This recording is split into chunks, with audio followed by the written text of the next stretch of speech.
Welcome to GS exam centre. दोस्तों, आज के इस वीडियो में मैथ का प्रैक्टिस सेट को कवर करेंगे, जिसका पहला प्रश्न इस प्रकार से है। देखिए, पहला प्रश्न है, दो छात्र एक परीक्षा में बैठे, दोनों में से एक ने दूसरे की अपेक्षा 12 अंक ज़्यादा प्राप्त किया और उसका प्राप्तांक दोनों के प्राप्तांकों के योग का 60% था। तो उन दोनों के द्वारा प्राप्तांक ज्ञात करना है। सबसे पहले देखिए कि दोनों में से एक ने दूसरे की अपेक्षा 12 अंक ज़्यादा प्राप्त करता है, यानी कि कौन? दूसरे की अपेक्षा, यानी कि पहला जो है दूसरे की अपेक्षा 12 अंक ज़्यादा प्राप्त करता है। तो सबसे पहले देखिए, तो दूसरे का प्राप्तांक जो है कितना हो जाएगा? x हो जाएगा। ठीक है, तो पहला का प्राप्तांक कितना है? पहला का प्राप्तांक है इसके अपेक्षा 12 ज़्यादा। ठीक है, यानी कि दूसरा जो हो जाएगा x हो जाएगा, तो पहला का प्राप्तांक हो जाएगा x + 12। अब कहता है कि इसके प्राप्तांक जो प्राप्त हुआ है, यानी कि x + 12 जो प्राप्त हुआ है, यह इस दोनों के योग का 60% हिस्सा है, यानी कि x + 12 इन दोनों का योग का 60% है। ठीक है, अब इसको आप सॉल्व कर सकते हैं।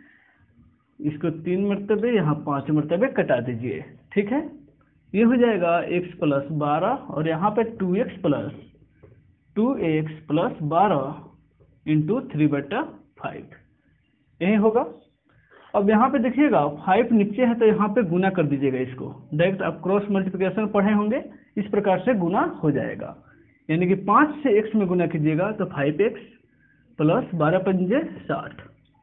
यहाँ पे 3 से आप गुना कीजिएगा तो 3 दूना 6x + 12 × 36।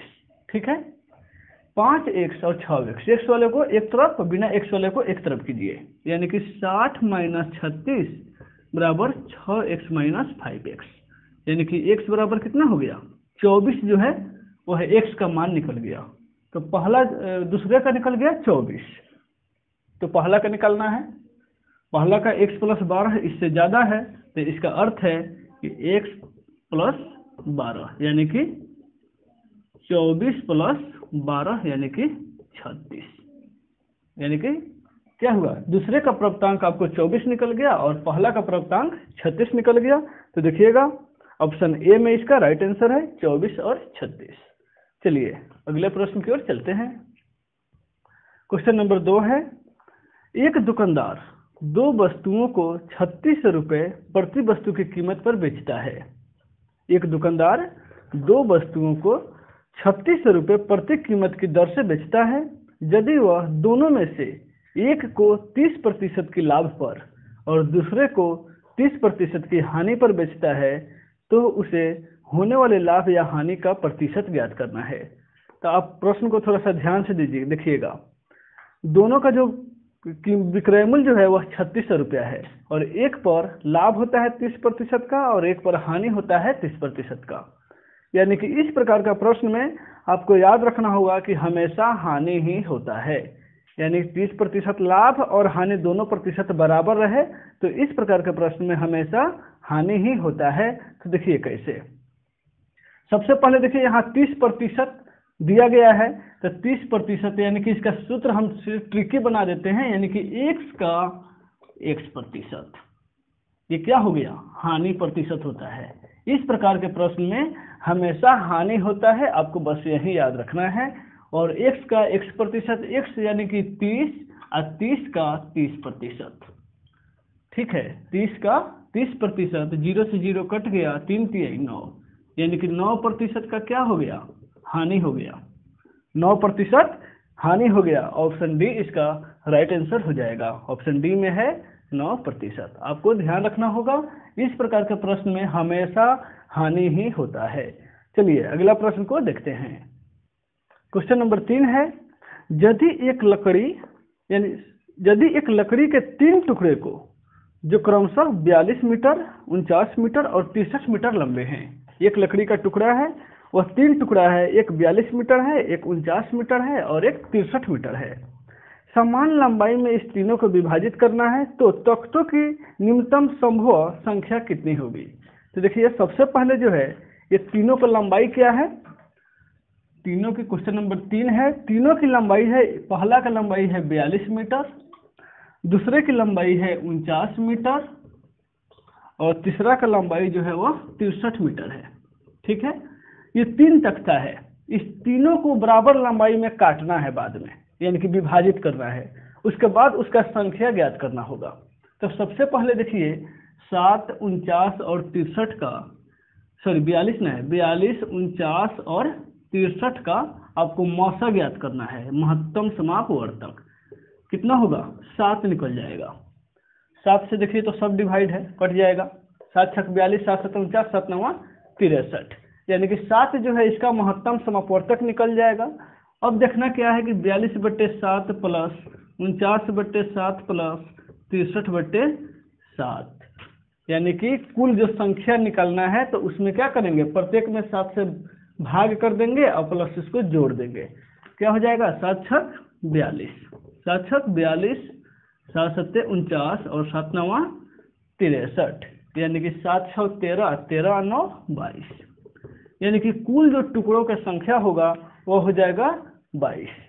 सबसे पहले जो टुकड़ी दिया गया है 42 मीटर, 49 मीटर और 63 मीटर, उसको क्या करेंगे, इसका महत्तम समापवर्तक निकालेंगे, जो महत्तम समापवर्तक निकल कर हमारा आएगा 7। उसके बाद 7 से इस सब में भाग दे देंगे, यानी कि डिवाइड करेंगे, जो निकल कर आ जाएगा 6 7 9, इसको जोड़ेंगे तो 22 हो जाएगा, यानी कि 22 आपको दिया गया है, ऑप्शन ए में ही दिया गया है, ऑप्शन ए इसका राइट आंसर हो जाएगा। चलिए अगला प्रश्न को देखते हैं।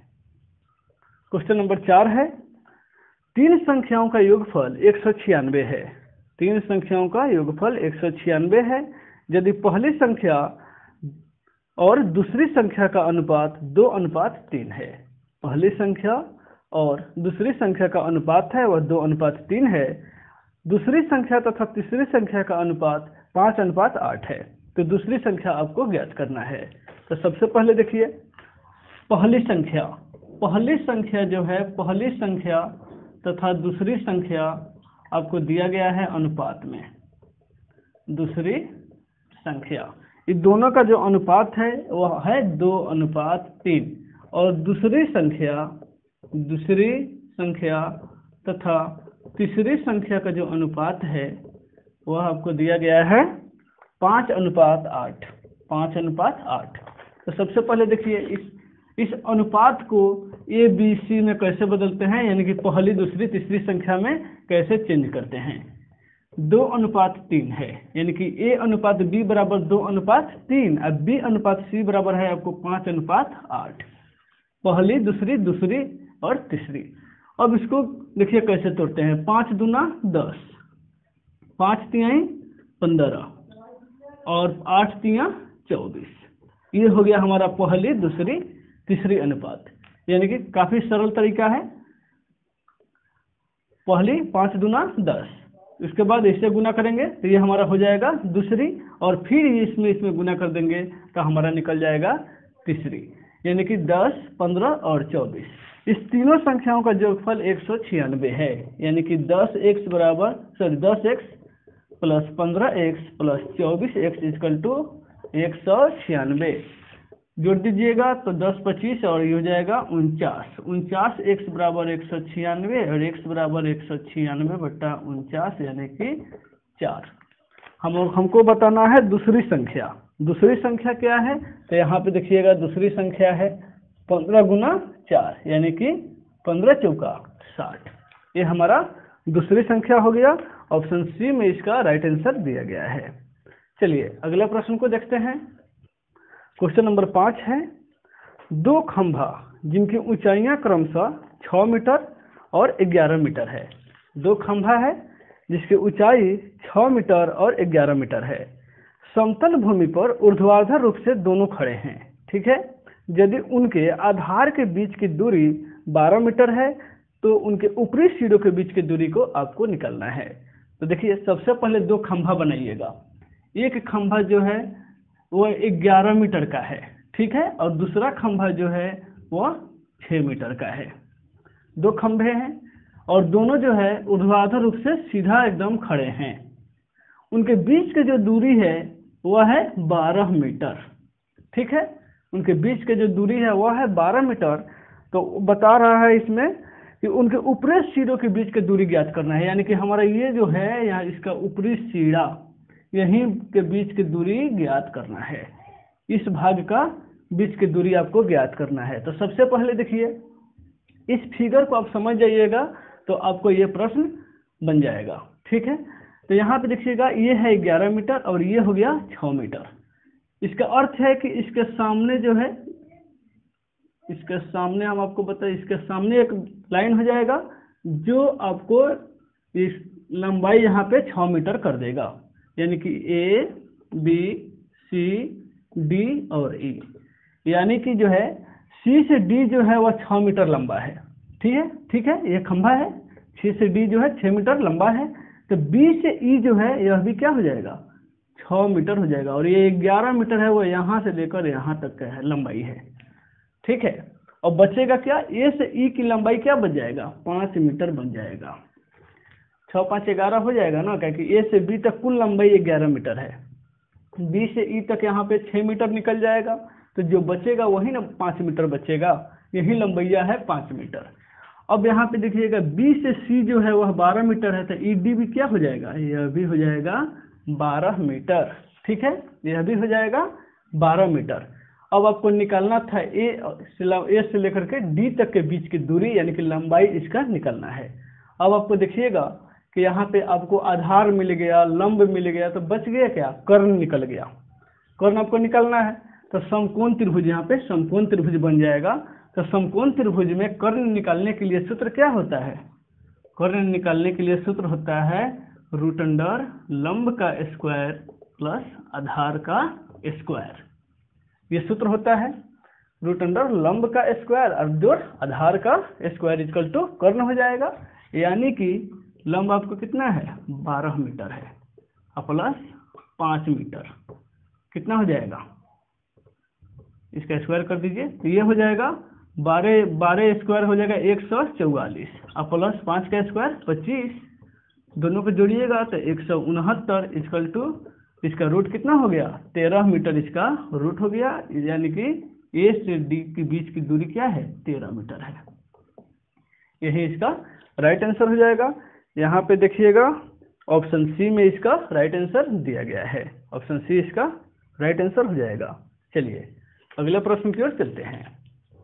क्वेश्चन नंबर 6 है, 20 मीटर लंबी ऊर्ध्वाधर छड़ी भूमि पर 10 मीटर लंबी छाया बनाती है। 20 मीटर लंबी ऊर्ध्वाधर छड़ी भूमि पर 10 मीटर लंबी छाया बनाती है।